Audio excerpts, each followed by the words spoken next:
When you think about pollution and environmental impact, a lot of times people think of smokestacks. You just look at the four walls around you. What if the building were made from recycled materials? Imagine the dramatically reduced hit on our natural resources. Think of the energy it takes to run our buildings, all of the appliances and lights in those buildings.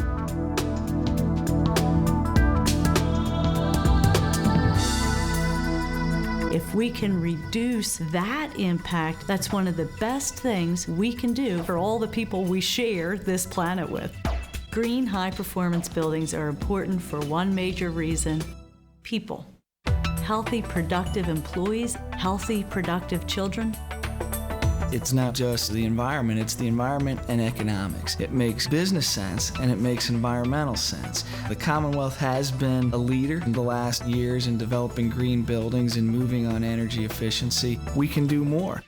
Every once in a while, we see a win, win, win, and we grab it. It's a win for the environment, it's a win for the economy, and it's a win for our health, well-being, and happiness.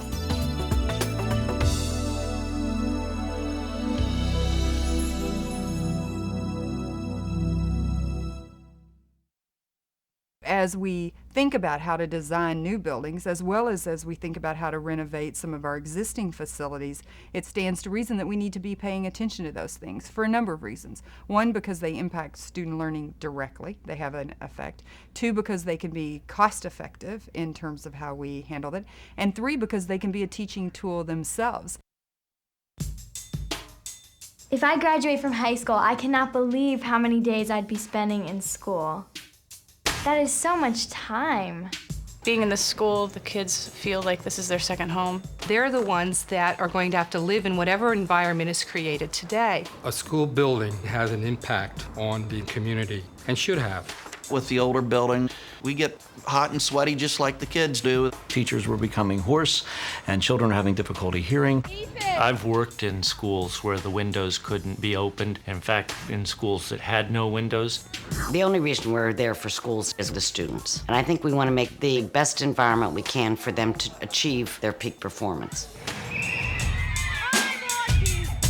And it seems to me that the green school, the high-performance schools, will give that kind of environment to our children. Very important to the district as well as to the students. That is environmentally sound as well. When we first bounced the idea off the school board, there was some skepticism. We're also looking at building a green building with a silver rating. The question I'm asking, what's that do for us?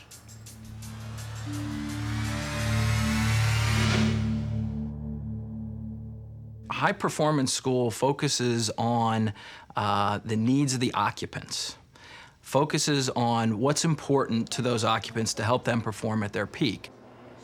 We had the one-room schoolhouse for many years, and as education continued to get more complex, the buildings got more complex, and supporting that educational process is the challenge, the present challenge we have in school design. And even better, as a school board member, you're not there just to rubber stamp a design. We've incorporated many of your recommendations. I wanted to facilitate the development of a really remarkable new school. There were really three reasons why I wanted to look at the green design. We would have a more comfortable working and learning environment. We would reduce energy consumption costs over time. And it would not be as damaging to the environment as a traditional building would be. 1, 2, 3. Any distraction you have, whether it be acoustic, whether it be air quality and ventilation, whether it be lighting, all those things can distract you, can make you less alert, and not be able to focus. Half my school is windowless, and it's just, I don't like it. In the 70s and 80s, we were building a lot of schools with no windows at all. The bottom line has to be the health and welfare of the children. So if there's anything that we can do in the design of buildings that helps children, well, that's your first priority. As soon as we present the study, people want to know, why does daylighting have such a powerful effect?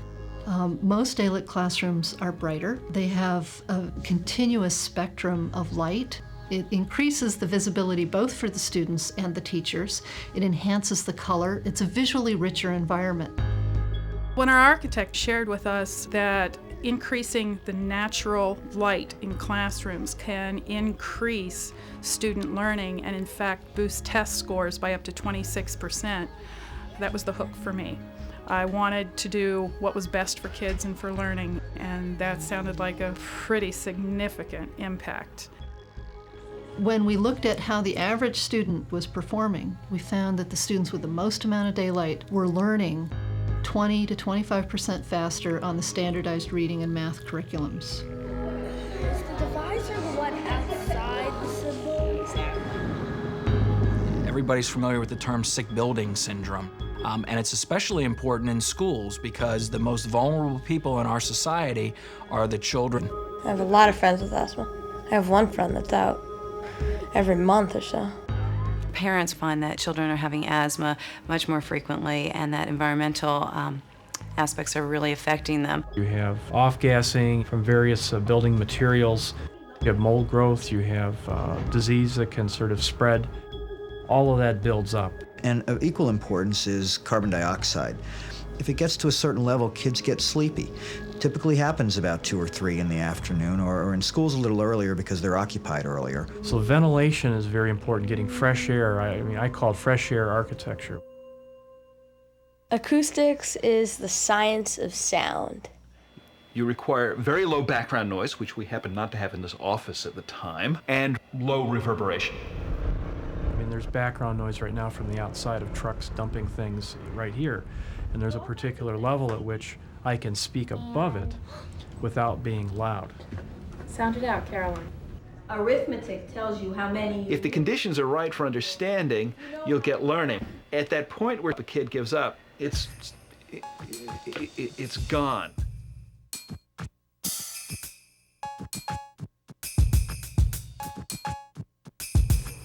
The other major benefit associated with doing these high-performance buildings is significantly reduced operating costs. In any building project that we go into, we have to look at cost and we have to look at potential savings. It was critical that I become a good steward of local taxpayer dollars, that I kind of got the most bang out of the buck for what we were going to be doing for our community. Okay. Clearview is approximately 40,000 square feet. A typical school in our region consumes energy at the rate of about $1 a square foot per year. This school will consume about 40 cents less per square foot per year. That's roughly $16,000 a year saved by the school district just on that one school. That's huge. It's huge. And why wouldn't we do that? I mean, that's saving taxpayers' dollars down the road and for many years to come. With daylighting, which really requires less electrical energy, you're providing better quality light, but you're reducing energy consumption. So the two really dovetail quite well. I turned the lights off because it saves electricity. There is no reason why you can't save 40 to 50% of energy based on conventional practices using state-of-the-shelf technology. No reason at all. Low winter sun allows the light to penetrate.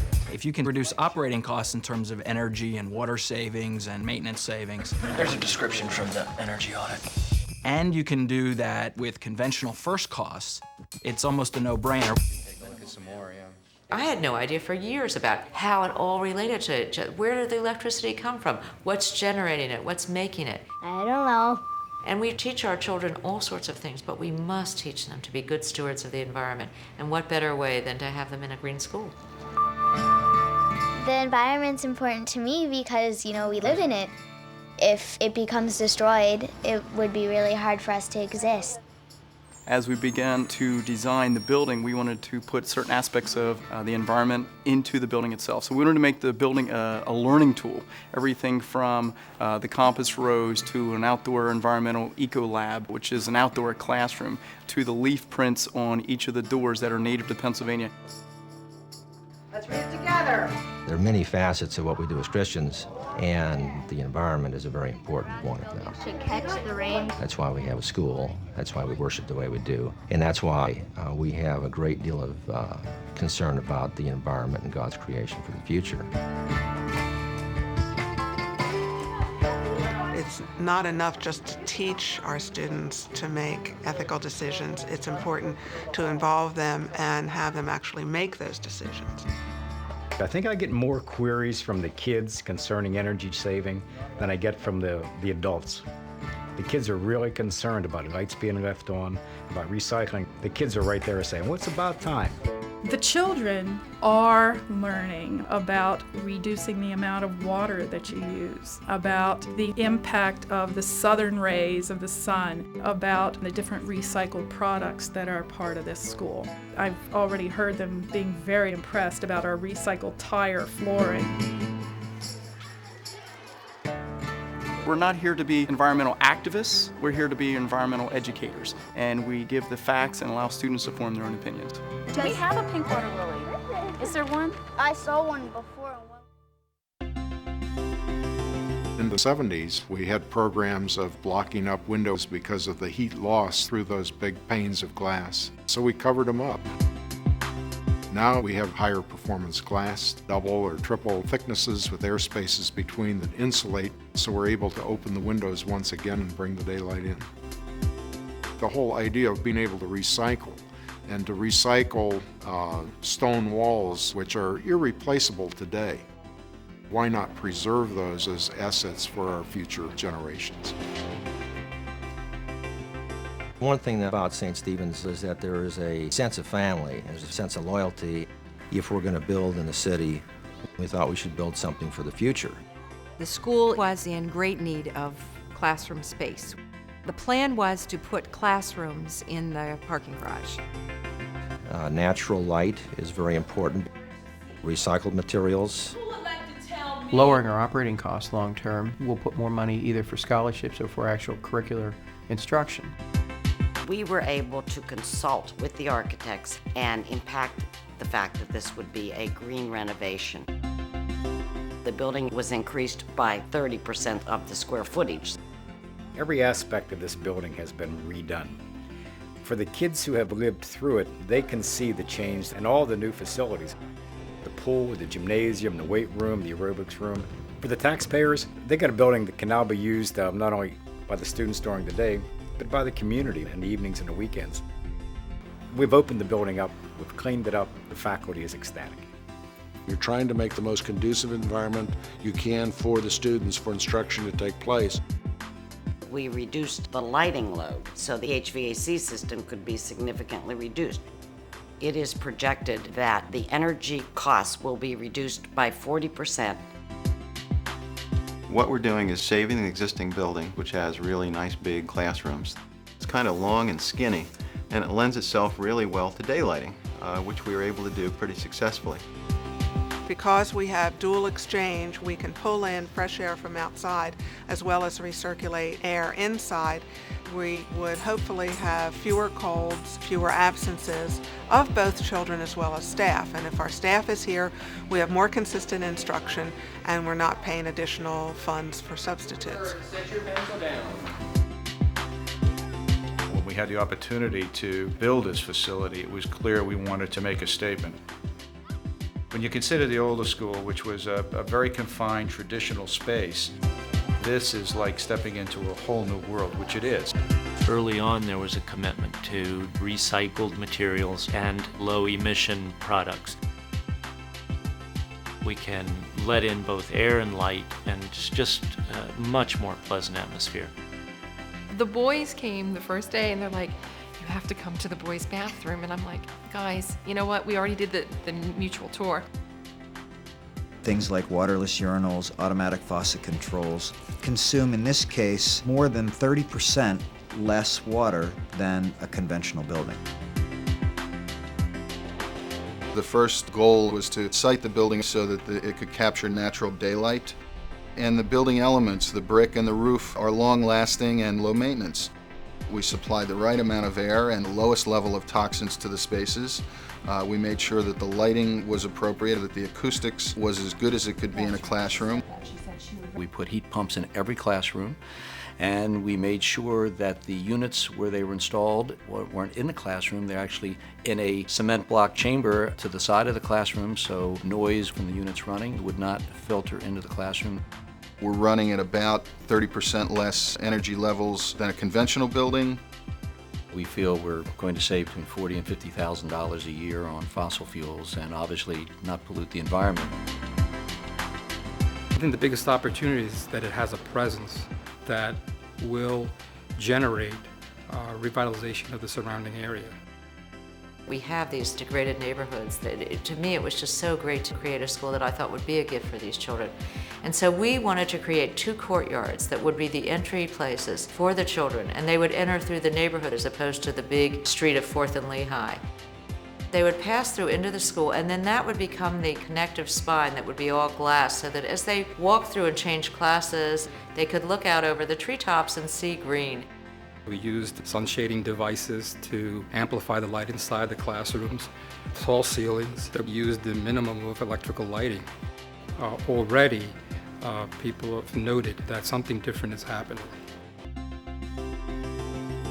We're not going to be looking back later and saying, what should we have done to lower our energy costs? We did that at the beginning. We were able to reduce energy consumption in this school, and that was really a combination of the daylighting provisions as well as high insulation in the walls and windows. In fact, the walls are built out of insulated concrete forms, which in essence are styrofoam blocks filled with concrete. We have big, bright windows. We have harvested the maximum natural light that we possibly can. We have sensors that determine whether artificial lighting is even needed, and they will dim the lights if there is sufficient natural light for learning. That sensor tells the lights they may go off. This road 2 directions. So now, this would be... A lot of people have said in the past, green design is really just good design. But beyond that, it's informed design, it's educated design. To help their design team to produce a LEED silver building. The best thing that happened was the workshop that was held to explain what is a LEED school. The fact that we were able to bring experts together, and I had some board members participating so that they could understand the difference between a high-performance school and, quote, a regular school. If you achieve a certain amount of points in the LEED rating system, everybody agrees that you've produced a green building. By doing that, the key concept is this concept of integrated design and getting all those players to work together from the very beginning of the project, focused on how to analyze the systems in such a way that you can minimize costs. And we want the building to be as flexible as possible. We had one little girl who said this building is helping her learn. She's like, I think this building is making me smart. So they were fascinated. The physical environment is a significant variable in enhancing or retarding teaching and learning. these are the people we're designing for. And if they don't want to come to work every day and come to learn every day, then we've just failed as architects. School districts need to take the lead. They need to take action and demand more of professionals. You have to have an architect that is committed to the process, philosophically believes as you do. If they're resistant, sort of sitting like this, and I'm not sure about this stuff, there's going to be a struggle. If they're experienced, that's great, and it will make your life easy. We spent a lot of time with our architects planning this integrated system in the beginning. Goal setting is a very important part of the process. We had a lot of interaction with the design team and with the school district to try and bring together a vision for what the building ought to look like and how that building ought to perform. This is public tax money, and you try to provide the best that you can, the most efficiently that you can. You can prove to people that it really doesn't cost more, and in the end, you can save more. I think that ethically, schools need to be modeling and leading the way for civilization. Everyone wants to have a good environment. Everyone wants to preserve the environment. So green architecture is just one of the ways of doing it.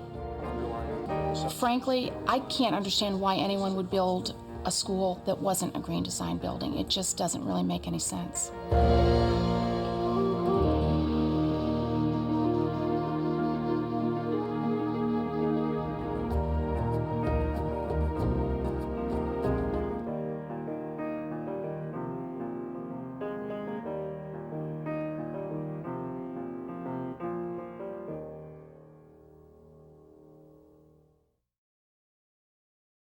A copy of the program you've just seen can be purchased through Penn State Media Sales at mediasales.psu.edu or by calling 800-770-2111.